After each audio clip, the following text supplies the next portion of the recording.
It's another great video of Miss Clark, and we're going to talk about Keystone species and Trophic Cascades today. Here we go. I'm sure you've heard this word before, but a keystone species, it is one that has an extreme impact on the number and the distribution of different species within an ecosystem. They kind of hold this ecosystem together, and without them, it causes a huge change in both the looks of the ecosystem and how the nutrients run through the ecosystem. So they have such a large role in maintaining the stability of an ecosystem and are an extremely important member of any ecosystem. One example here that we're going to talk a lot about are the wolves. So these keystone species can play one of four roles. They can either be a predator, they can be a prey, an engineer, or a mutualist. Let's talk about these four. We're going to start with a predator. This is probably one you have heard of before. Most of the time we are talking about apex predators in this situation, and they're extremely important because they're going to suppress the population and the feeding behavior of the large herbivores below them. And when they suppress that behavior, it actually allows for more plant growth, which then turns into more biodiversity in our animal species. So most of the time when we're talking about these keystone species, we're talking about lions, we're talking about sharks, we're talking about wolves, and we're talking about whales. Now, especially our sharks here, what they do is that they keep their prey, such as like a barracuda, a little bit more skittish, and it makes them less aggressive to their prey so that some of the small fish can flourish in the area. So by having a large predator like this, it can kind of keep those smaller predators in check, which allows growth of their food. So it all trickles down to help.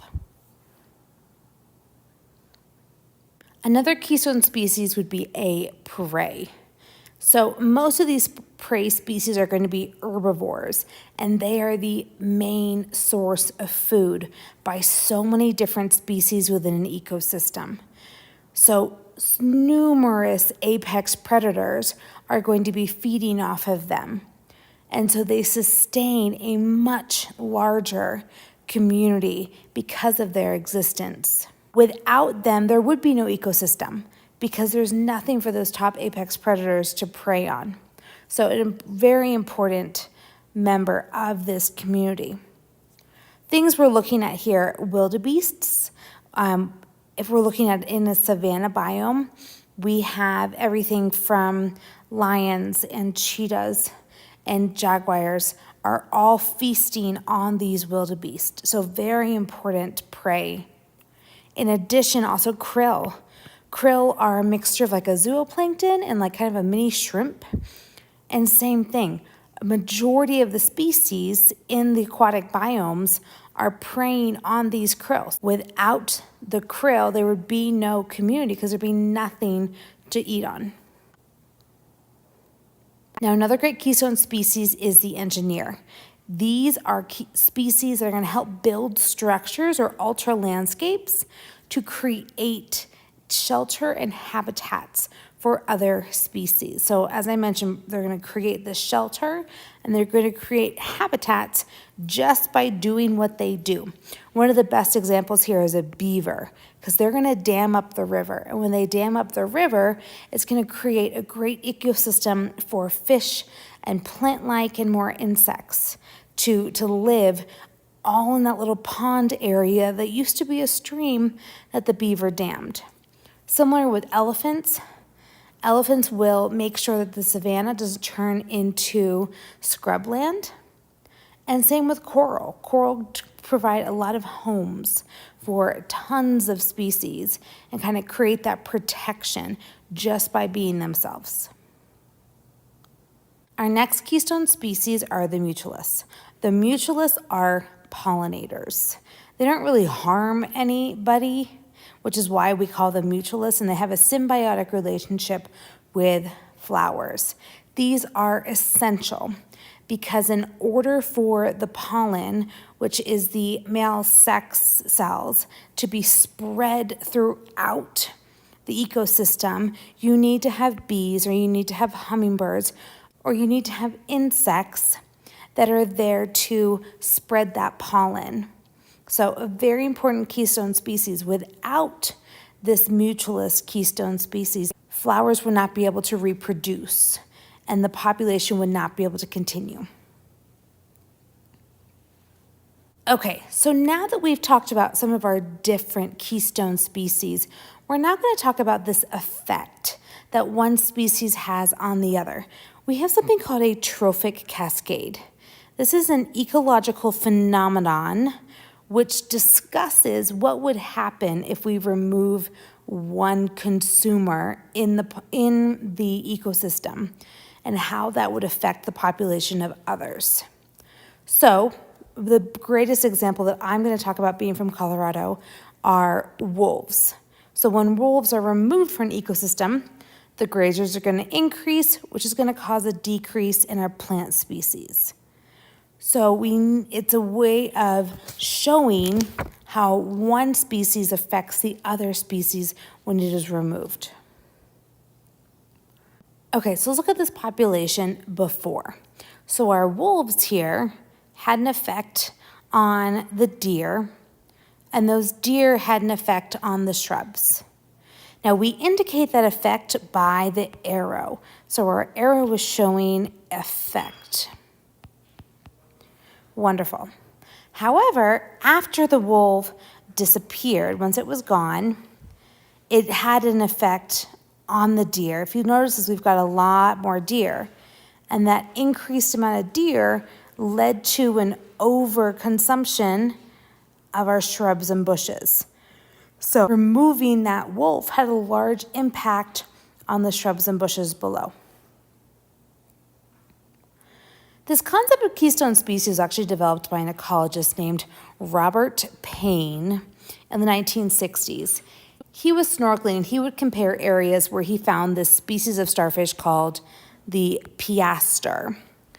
In areas where there were a lot of piaster starfish, he was able to see that the biodiversity was quite high and the ecosystem was quite developed.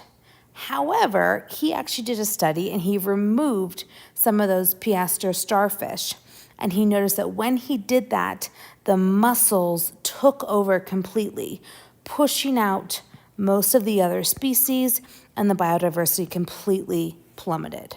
So this was with the starfish, high biodiversity. This is without the starfish, low biodiversity. You can see that we've got a graph here. And when we have the piaster starfish present, you have a large number of species. However, without it, the number of species just drops over time. So it clearly has a very big impact on the biodiversity and on the ecosystem, and is therefore a keystone species. Okay, as I mentioned before, when we talk about these trophic cascades, the arrows are going to show the pressure or the effect that one organism is going to have on the other. It's not showing the flow of energy like we looked at when food webs or food chains. It's showing the effect. So the predator is having an effect on the herbivore because it's eating it, and that herbivore is having an effect on the producers because it's eating it. Now, when we have a direct effect, this is when one species directly interacts with another species at a lower trophic level. So, for example, wolves eating deer. We're going to have a direct effect, and we're going to show that solid line. We're going to put a plus sign next to it. We're going to put a plus sign next to it if that indicates that the interaction is going to increase the population. We're going to put a negative sign next to it if the arrow shows that the interaction is going to decrease the population. So, for example, on this top one, if somehow this top species is going to increase the species below it, we put the positive. Or like predation, if my top species is going to decrease the amount of species below it, we put a negative sign. So let's look at an example here.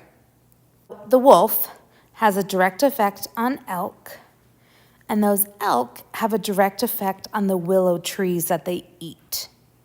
Because the wolf is eating the elk, it would be a negative sign because it's going to decrease the population of the elk.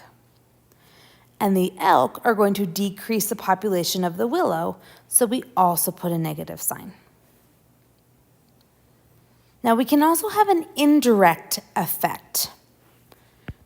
And this happens when the change in population of one of the species causes a change in population of another species that's not directly interacts with it. We're going to look at some great examples here. I'm really excited. In a trophic cascade diagram, these indirect effects are shown with dashed lines.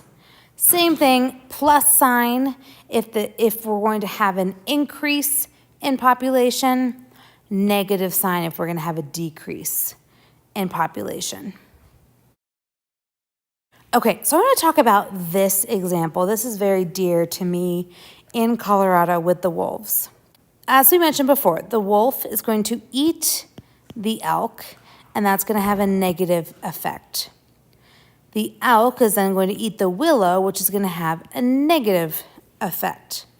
However, if the wolf eats the elk, that means there's less elk to eat the willow. So the wolf is actually going to have a positive effect on the willow. So more wolves means less elk, which means more willows. Now I'm going to change this willow here to, we're going to call this aspen trees. These are the type of trees that I have here in Colorado. So we've had a big issue with a lot of these aspen trees being killed by the elk in the area. So let me show you this map here. This is my hometown right here, Steamboat Springs. And as I mentioned, our aspen trees have been dying because of all the elk that have been consuming them. And it's caused a lot of erosion with the lack of these aspen trees. So to prevent that, Colorado State has decided we're going to introduce wolves. So this here is a map of where they have introduced the wolves and where the wolves are roaming. So you can see they're roaming in kind of my hometown area here. And part of that reason was to help with that erosion and to help allow this bottom producer to thrive a lot more. The way we would show this in a trophic cascade, with a little bit more detail, we're going to throw in a beaver now, is that our wolf is going to consume the elk, have a negative effect. The elk's going to consume the willow, a negative effect. But by having a lot of willows, the beavers can use those to make dams, so that's a positive effect.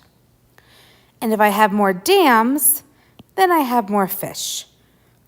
Another positive impact. By having more wolves, I end up with more fish. It's an example of an indirect effect that is positive. We are going to be doing so much more practice with this, so don't you worry.